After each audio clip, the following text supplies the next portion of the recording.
নমস্কার, এনজিও সম্রাট অনুষ্ঠানে আপনাদের স্বাগত জানাই। আমি সম্রাট চট্টোপাধ্যায়। আপনারা দেখছেন বাংলা ভাষায় সব থেকে জনপ্রিয় NGO related YouTube channel NGO সম্রাট। আজকে সোসাইটি রেজিস্ট্রেশন সংক্রান্ত কিছু আপডেট দিতে আপনাদের সামনে চলে এলাম। তার আগে বলবো যে এখনো পর্যন্ত যারা এনজিও সম্রাট ইউটিউব চ্যানেলটি সাবস্ক্রাইব করেনি তারা এনজিও ডেভেলপমেন্টের স্বার্থে, ওয়েলফেয়ারের স্বার্থে, সেবা এবং উন্নয়নমূলক কাজ এগিয়ে নিয়ে যেতে এনজিও সম্রাট ইউটিউব চ্যানেলটি সাবস্ক্রাইব করবেন এবং এনজিও সম্রাটের সঙ্গে থাকবেন। West Bengal society registration act যেটি রয়েছে তার কিছু আপডেটেশন রয়েছে, যেটা আপনারা জানেন অনলাইনে এখন রেজিস্ট্রেশন আমাদের করতে হয়। তো 2024-এর কিছু পরিবর্তন এসেছে। তো তারপরে সোসাইটি রেজিস্ট্রেশন অ্যাক্টিভিটিস কি কি পাওয়া যেতে পারে, কি দাঁড়ালো অ্যাক্টিভিটিস পাওয়ার ক্ষেত্রে, সেটা নিয়ে আমার আজকের আলোচনা। তো এটা যারা নতুন রেজিস্ট্রেশন করবেন ক্লাব বা সোসাইটি অ্যাক্টে তাদের ক্ষেত্রে ভীষণ উপযোগী হবে, কারণ অনেকের প্রশ্ন থাকে যে সোসাইটি অ্যাক্টিভিটিস এর আন্ডারে কি কি কাজ করা যেতে পারে। তো তার পূর্ণাঙ্গ তালিকা আমি দেওয়ার চেষ্টা করছি। আশা করি সেখান থেকে আপনাদের প্রয়োজনীয় অ্যাক্টিভিটিস আপনারা বেছে নিতে পারবেন এবং পরবর্তী পদক্ষেপ আপনারা গ্রহণ করতে পারবেন। তো সেই অ্যাক্টিভিটিস গুলো কিরকম হয় এবং সেই অ্যাক্টিভিটিস গুলো কোনগুলো অ্যাপ্রুভড হওয়ার সম্ভাবনা আছে, সেই সম্ভাবনার দিকগুলো নিয়ে আমার আজকের আলোচনা। কিছু বিশেষ ক্ষেত্র ছাড়া সেগুলো কি, সেগুলো নিয়ে আমি বলছি। কিছু বিশেষ ক্ষেত্র ছাড়া সেগুলো কি কি সেগুলো আমি বলছি, তার তালিকা দিচ্ছি।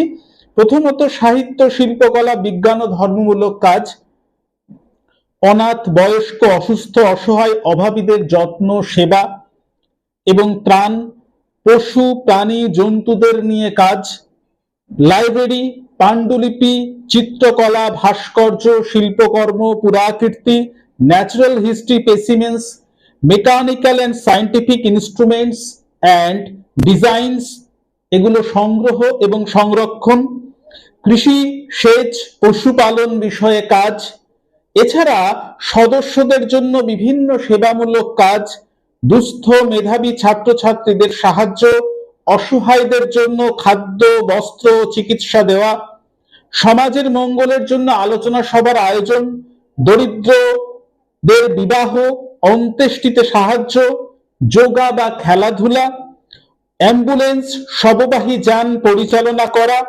প্রতিবন্ধী, বিধবা এবং অনগ্রসরদের সাহায্য করা, কালচারাল অ্যাক্টিভিটিস, বৃক্ষরোপণ। এই যে তালিকা দিলাম, এখান থেকে আপনাদের পছন্দসই অ্যাক্টিভিটিস আপনারা বেছে নিয়ে পরবর্তী পদক্ষেপ নেবেন, যাতে করে মেমোরেন্ডাম পার্টে, মানে যেখানে অ্যাক্টিভিটিস পোর্শনটা থাকে, সেটা এই সমস্ত অ্যাক্টিভিটিস পাওয়ার সম্ভাবনা রয়েছে। এখান থেকেই আপনাদের প্রয়োজনীয় অ্যাক্টিভিটিস বেছে নেবেন। তবে মনে রাখবেন দুই একটি কথা, আমি এগুলো সম্ভাবনার দিকগুলো নিয়ে আলোচনা করলাম। প্রতিষ্ঠানের চরিত্র, বিশেষ শ্রেণী বা সম্প্রদায়ের কর্মসূচি এক্ষেত্রে কিন্তু অবশ্যই গ্রহণযোগ্য হয়। আর সব শেষে সেটা রয়েছে দপ্তরের বিবেচনা।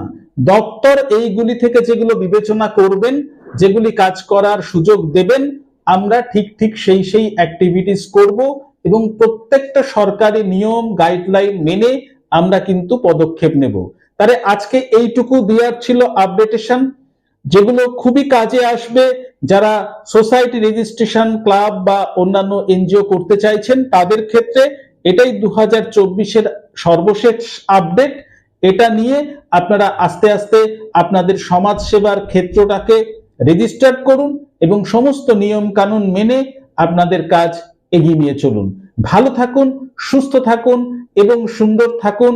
আর এনজিও ডেভেলপমেন্টের স্বার্থে আপনারা দেখুন আপনাদের প্রিয় NGO related YouTube channel NGO সম্রাট, এবং অবশ্যই তার সাথে দেখুন এনজিও সম্রাটের ফেসবুক পেজ। নমস্কার, ভালো থাকুন।